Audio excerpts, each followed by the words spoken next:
Hello guys, in this video I am going to show you how to turn on authentication on the Wickr Me application, but first I just want to mention, don't forget to subscribe to my channel because at 10,000 subscribers I am going to show you my whole YouTube revenue statistics and growth strategy, how to make money online.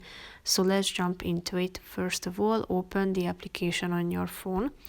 After that, you should tap on the settings button once it is loaded in.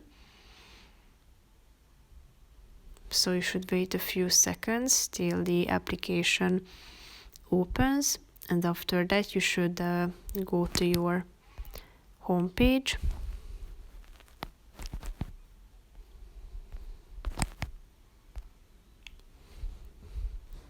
Tap on the button settings, click on privacy and safety.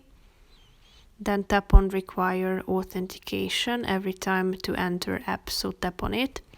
And you can enable the touch ID, so tap on it, and once you want to open the app you will be required to use your touch ID to open it. So if you want to turn off the authentication, just go back to this section and tap on this orange button to turn it off. So that's pretty much it for this video guys. See you in the next one. Bye bye.